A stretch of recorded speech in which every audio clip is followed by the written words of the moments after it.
اچھا عذور والا، کیونکہ میں نے بتایا کہ میں نے جمپ کیا ہے اس فیلڈ سے، میں سائیکالوجی اور اینتھروپولوجی کی طرف گیا ہوں اور باقاعدہ پھر میں نے ریسرچ کی، اس میں کام کیا، ڈیلیور کر کے دیکھا، اور کئی ڈپارٹمنٹس میں بائی دی گریس آف اللہ میں نمبر 1 رہا، ڈیلیور کرنے میں، کام کرنے میں، مختلف جگہ کے ایکسپوجر میں. میں آپ کی گزارش کروں کہ ہمیں ہماری سوسائٹی میں یہ اویئرنیس ہی نہیں ہے کہ میڈیا کر کیا رہا ہے. اب میں چھوٹی سی مثال دیتا ہوں. فرض کیجئے کہ یہ ایک پیشنٹ ہے اور میں اس کا سرجن ہوں.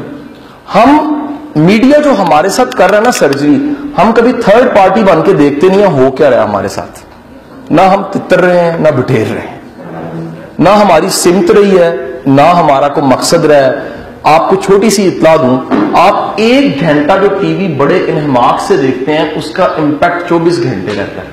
جیسے بڑی ایک مشہور ایک نیوٹریشنز یہ شیئر کرتے ہیں کہ اگر پیپسی پی لی جائے تو 2 دن پانی پیتے ہیں تو اس کا اثر جو سا جا کے ختم ہوتا ہے. وہ اتنے تیز کیمیکلز ہے، وہ اتنا خوفناک سا اس کا کیمیکل ہے کہ اگر پیپسی کا 1 گلاس آپ نے پیا ہے تو اس کو باڈی سے ٹاکسک کو نکالنے کے لیے جو ٹاکسک پیدا ہوا تھا 2 دن پانی پینا پڑتا ہے. حضور والا میڈیا آپ 1 گھنٹہ دیکھ کے اپنے انکانشیس کو 24 گھنٹے کے لیے سوچنے کے لیے کوئی چیز دے دیتے ہیں. وہ کوئی خبر کیوں نہ ہو، وہ خبر ایان علی ہو، وہ خبر طلاق کی ہو، وہ خبر کسی طرح کی ہو. میں صرف آپ کو ایک کلیہ بتا رہا ہوں. اسٹیفن آر کوے کی ایک بک ہے، آپ کے ٹیچرز نے پڑھی ہوئے گی، ایک بڑی معروف کتاب ہے اور دنیا میں یہ کتاب بائبل اور قرآن کے بعد سب سے زیادہ بکی ہے. اس کتاب کا نام ہے 7 Habits of Highly Effective People. یہ دنیا کی واحد کتاب ہے جو تقریباً 46 لینگویجز میں ٹرانسلیٹ ہوئی ہے. مینجمنٹ کے تمام دنیا کے 500 فارچون کمپنیز کے مالکان اس کو گرو مانتے ہیں اسٹیفن کوے کو. اسٹیفن کوے کی کتاب میں ایک جملہ لکھا ہوا ہے جس کو میں نے جسے کہتے ہیں نا پلو سے باندھ دیا. اسٹیفن کوے کہتے ہیں دنیا کے ذہین ترین لوگ اپنی زندگی میں شعوری طور پہ ایریا آف کنسرن دریافت کر دیتے ہیں. ہمیں کرنا کیا ہے اور ہمیں سوچنا کیا ہے. جتنے لوگ یہ دریافت نہیں کرتے، یہ ڈسکور نہیں کرتے کہ اصل میں ہماری منزل کیا ہے، ہمارا مقام کیا، ہمیں جانا کدھر ہے، سر وہ میڈیا کے ہاتھوں بھی ہائی جیک ہوتے ہیں، وہ دوسرے لوگوں کے ہاتھوں بھی ہائی جیک ہوتے ہیں. وہ تمام کے تمام ان کاموں کو، ان خبروں کو پڑھنے کے عادی ہو جاتے ہیں جو کام کی نہیں ہے. میڈیا کا فقط ایک مقصد ہے، خبر آپ تک پہنچ جائے.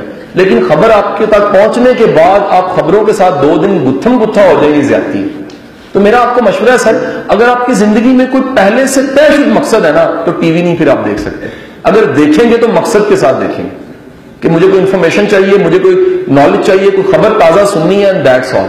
لیکن بیٹھ کے دیکھتے ہی چلے جانا یہ بذات خود ایک زیادتی ہے، اور اس بات کی نشانی ہے کہ آپ کی زندگی میں الٹیمیٹ کوئی پرپز، کوئی مقصد، کوئی شعور آگہی، کوئی مقام حیات آپ نے دریافت نہیں کیا. اس جملے کے ساتھ میں اختتام چاہوں گا. میرے استاد محترم فرمایا کرتے تھے، واصف علی واصف صاحب، آپ کہتے تھے کہ بڑی منزلوں کے مسافر چھوٹے جھگڑوں میں نہیں پڑتے. جن لوگوں کی زندگی میں کوئی کاز ہوتی ہے، کوئی مقصد ہوتا ہے، جنہیں پتا ہوتا ہے کہ میں نے مر جانا ہے، پھر میں نے چلے جانا ہے، پھر دوبارہ نہیں آنا، ایک موقع مجھے ملا ہے سر، وہ تو کچھ کر کے جاتے ہیں.